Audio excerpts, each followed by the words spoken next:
My life is in your hands. Completely. Bring each leg through. All right.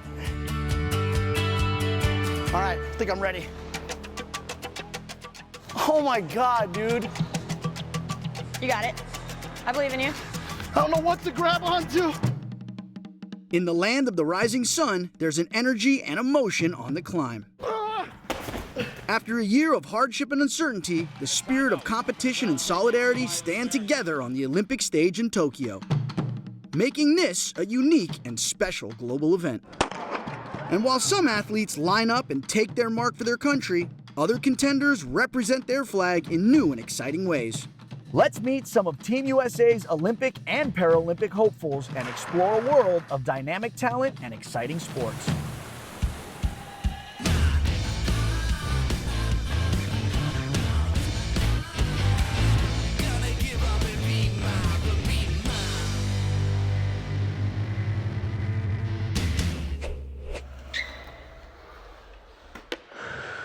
The inclusion of a new sport is not an easy road.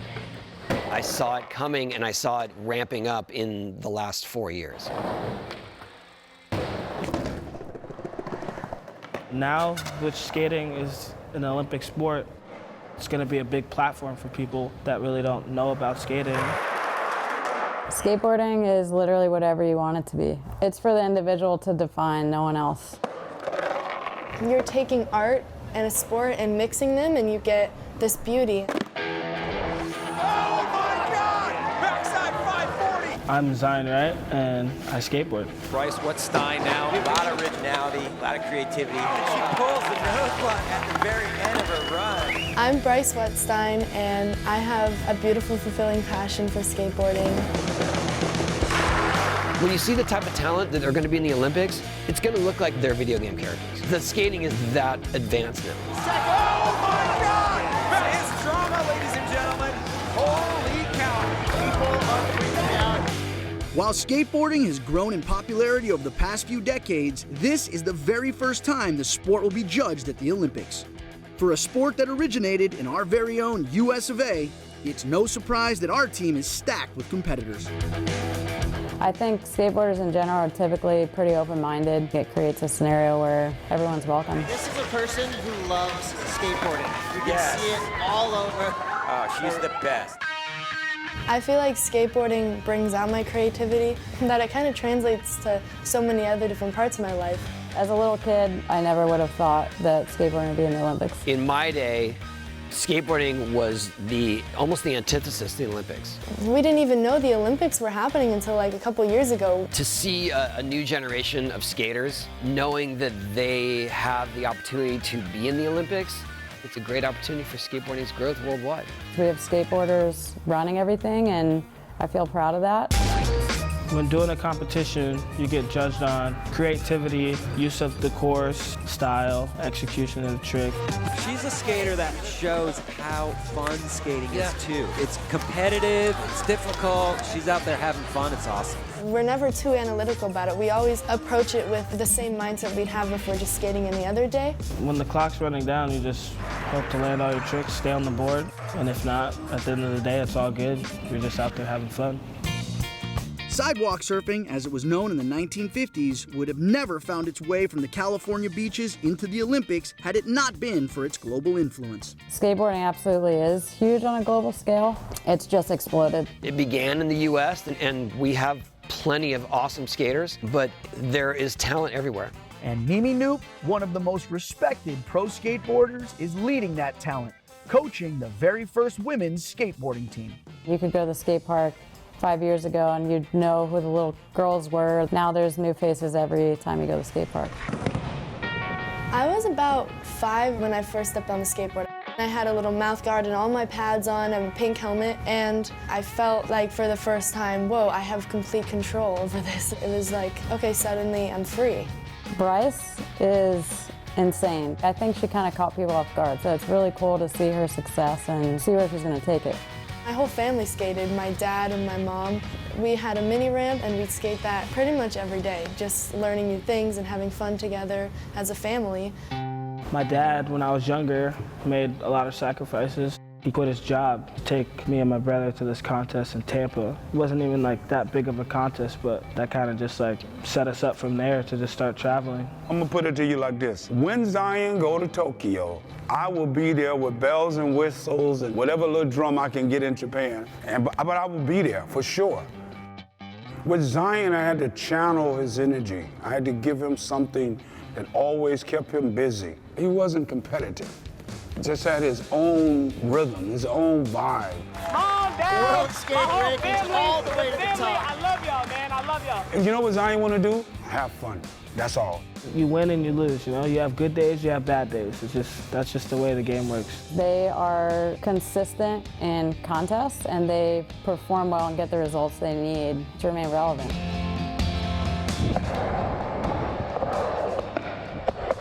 I'm stoked to be able to give them an opportunity I didn't have, or like help them on their path, you know? It's actually such a dream to be able to do this for my country.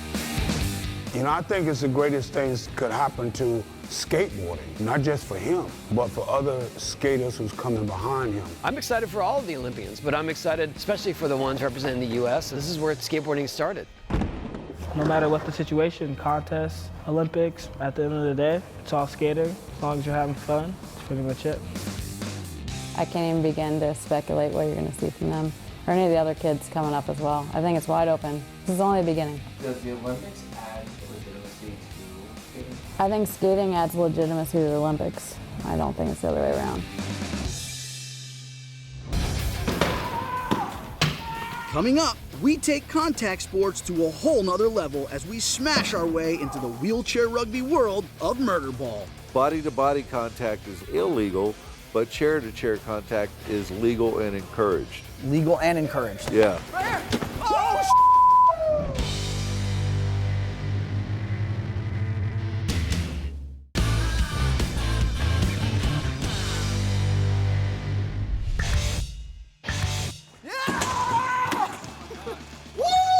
It's the best sport no one's ever seen. It's high impact, it's loud. The contact, the physicality of the game. My favorite part of the game is contact. Right here! Oh, what the hell just happened? Wheelchair rugby is regarded as the Paralympics' most dangerous sport. Also known as murder ball, this dynamic action sport is dominated by Team USA every 4 years. What is wheelchair rugby? It's full contact in chairs played on a basketball court. The object is to take a rugby ball, which is a volleyball for us, from one end of the court to the other, and you have to bounce or pass it every 10 seconds. The unique thing about our sport is body-to-body contact is illegal, but chair-to-chair contact is legal and encouraged. Legal and encouraged. Yeah. It is absolutely fantastic to watch. And as exciting as it may be to watch, I wouldn't be doing my job if I didn't fully immerse myself. One invite from head coach James Gumbert, and I'm in the hot seat with some of the country's most elite players. Ooh, this is the throne? Where do I hold the chair? Exactly like that. Like this? When we play wheelchair rugby, we're in different chairs than we would be in everyday life. They're custom built specifically to the player. What do you call this trick, guys? Getting dizzy. These things are so maneuverable, it's insane. I mean, this thing turns on a dime. There are offensive chairs, which have the big wings on the front. Okay. And then there are defensive chairs, which have a picker on the front. The idea is that I'm not a ball handler, but this is going to be able to get in the way of the ball handler. Got it. Like this. And now, you try and hook him. So now I can't push forward because he's picked in there. Oh, damn. James got me, boys! I'm gonna be sitting this one out! No! Coach! Push! Are they allowed to be? Yes! It's a contact sport. It's a contact sport. The learning curve I've found on this is incredibly steep. Now I know why they call it murder ball. Oh my God, this is so confusing. Hold on. Watching it and then playing it, I mean, you realize how difficult and how gifted these athletes are. Get around them, keep working, keep working. Please. 10-second no touch. Oh. Go young better. God, man. But wheelchair rugby isn't just a pastime. For some, it's a sport promoting camaraderie and family. And for others, the court is a place to reestablish purpose. For some of these guys and gals, this is a way for them to reclaim who they were before. July 10, 2004, beautiful Wisconsin day, 75 degrees. I'm out on the boat with my buddies, and my buddy accidentally hits the bottom of the river. I fly backwards and break my neck at the C6 and 7 level. Just really random. I was 19 years old, playing college football at the time, and then boom, in 1 second, I go from 6'5", 260 pounds to a wheelchair for the rest of my life. When I was 13, I was laying down in the back seat of our family SUV, and we were T-boned. I broke my neck and became a C5-6 quadriplegic. As a combat engineer, we were out doing a patrol and we had found an IED, and that was the one that blew up on me. Constantly looking for that way to be able to reach back to the past and bring it forward is something that we all do, you know, in some ways in our lives. And to be able to have this sport be able to give that opportunity, it's invaluable. In that moment, the first thing that's going through your mind is just survival. I'm not worried about independence. I'm not worried about thriving. I'm not worried about work. I'm just literally worried about staying alive. Then I had to make a decision, like, am I gonna be mad the rest of my life or play the blame game, or am I gonna do something with my life? 2, 3, I can see how this sport is so good for giving the athletes here that second chance to be an athlete and to compete. Having a athletic competition like the Paralympics that we can say, here's this goal that I'm going toward, is really important. It's what got me independent. Being able to put on the red, white, and the blue and represent your country, it's something that I don't take lightly. I look forward to being in Tokyo and play my best and help us bring home a gold medal. I had a lot of success being able to work with some incredible teams and great athletes. We played before over 15,000 in Rio, and it was just insane. That's incredible. And at the very end of the day, something hit me that it wasn't necessarily about winning, but it was really about changing people's lives. It's one of the big reasons why I still do it. 1, 2, 3, black! Woo! Coming up, we hit the waves of Hawaii with Olympic hopeful Carissa Moore. I am so proud to be Hawaiian, and I am so proud to be going to the Olympics and representing USA.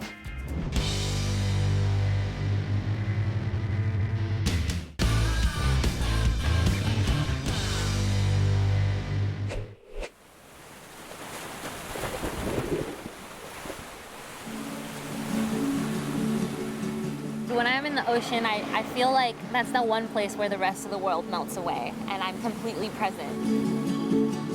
In the world today, when everything's moving 100 miles a minute, it's that one time where everything slows down, and it breaks it down to what's like most important. Unbelievable performance from Carissa Moore, showing us some of the best surfing we've seen. I would love people to remember how I ride waves. I hope that they feel something when they watch me surf, and it's something that they remember. I have to admit, in the beginning, it wasn't like I want to go to the beach all the time. Like, my dad had to pull me from in front of the television sometimes, and he definitely had to like get me there. But once I was at the beach, I loved it. Her first win of 2019. Your new world #1, Carissa Moore, the champion of the Corona Open J-Bay. I am so proud to be Hawaiian, and I am so proud to be going to the Olympics and representing USA, but more importantly, Hawaii. I feel like I was raised by every person here. Surfing originated in Hawaii. This is our sport. There really is no better place than surfing at home and riding waves at home. Especially here in Waikiki Beach. This is where I caught my first wave, and there's just so much history here. Surfing in the Olympics is long overdue, but its eventual placement is attributed to the Olympic swimming champion and surfing legend, Duke Kahanamoku, the big kahuna himself, the man who introduced surfing to the world. His statue has always had this very kind, welcoming, genuine feel about him. That's who he was. He was an ambassador of aloha. He was the father of modern-day surfing. But Carissa is leaving more than just waves behind her. The competition is forced to deal with her wake. At 18, Carissa became the youngest person, male or female, to win a surfing world title. She was inducted into the Surfers Hall of Fame in 2014, and in 2016, the state of Hawaii declared January 4th to be Carissa Moore Day. The titles and the trophies and the results, they're amazing, but they're fleeting. And it's the time that you spend with people and the interactions that you have, the smiles and the laughters and the memories. Those are the things that last, and that's what makes an impact. I just want to show everyone here that you can do anything you put your heart and mind to, even coming from a small island the opportunities are endless. And if you give everything that you have and put your heart and soul into it, you can do it. I think being able to pass on like knowledge and just sharing your time is the best gift you can give somebody. I started a nonprofit called More Aloha where I'm mentoring a couple girls from Hawaii, and my goal is just to teach them through action how to live authentically, to be themselves, to live fearlessly and with love.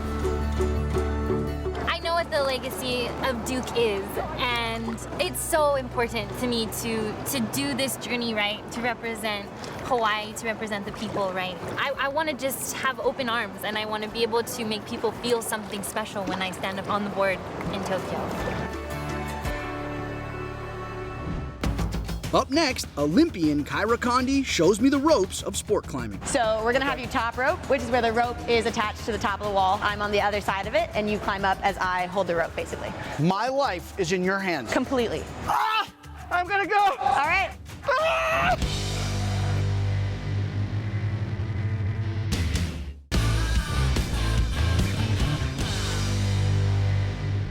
So it seems like you guys have a little bit of everything here. Do you have a medic on hand? Because I promise you, after what you're about to put me through here, we might need to have him on call. For many Olympic hopefuls, the path to the Games is a long, winding road.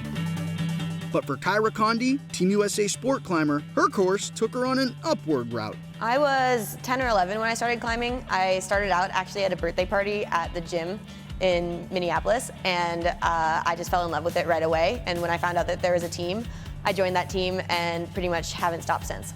What I love about climbing is that it's really you versus the wall. It's not directly you competing against the other people. You have to do as well as you possibly can on this climb right now in order to win. We're gonna turn things up a notch with this one. This is called a moonboard. It's on a hydraulic system, so it has an app to it, and you can change what the climb is on the app. What will they think of next? That seems good. I think we should stop about there. A little bit more. What? I think your feet are on the ground. No, they're not. No. Good try.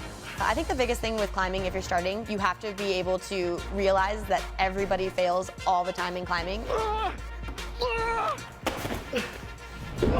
Parkour. And that it's not discouraging, it just means that you're gonna be getting better. One to the left is good, yeah, nice, come on. I did it! How do I get down?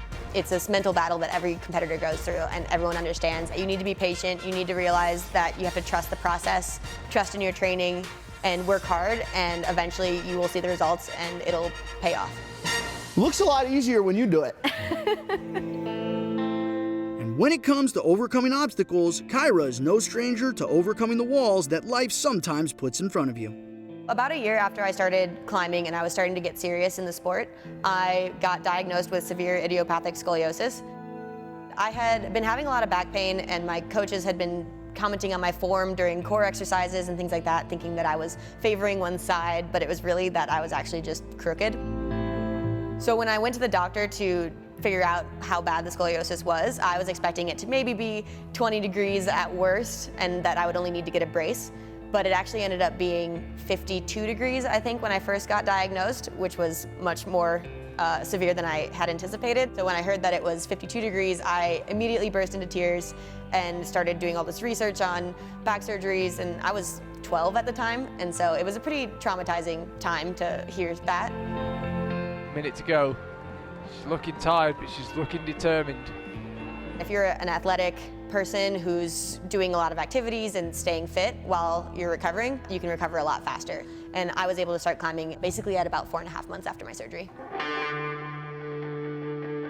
My recovery from the lower hydraulic wall, however, was not as fast. How are your feet feeling? My feet feel fine. The rest of you? Not so great. But drawing from Kyra's inspirational story, I now know that there's only one way to go, and that's up. 70 feet to be exact. Kyra doesn't know this about me, but I am terrified of heights. It's gonna be a long day at the office. So we're gonna have you top rope, which is where the rope is attached to the top of the wall. I'm on the other side of it, and you climb up as I hold the rope, basically. My life is in your hands. Completely. Bring each leg through. All right. All right, I think I'm ready. Oh my God, dude. You got it. I believe in you. I don't know what to grab onto.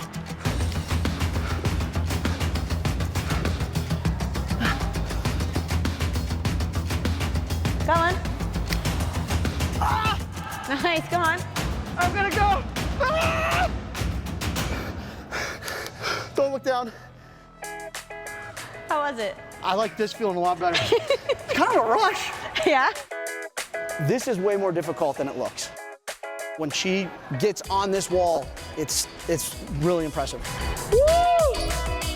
This is contorting your body in very different ways, supporting almost all of your body weight just using your grip.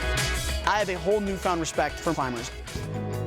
Kyra had just endured one of the most traumatic experiences in her life. She had to overcome her past to conquer her future. It was the Olympic motto, higher, faster, stronger, that helped this athlete keep pushing forward. I've always been a huge Olympic fan, and so to be a part of Team USA has been a massive dream for a really long time, and it feels completely surreal at the moment still. It's definitely why I compete. You're really excited at the top, you're adrenalized, you're nervous, it's everything at once pretty much. I gotcha. All right. Woo! Tokyo 2020, here we come. I've never been caught on the way down before. Chivalry is not dead.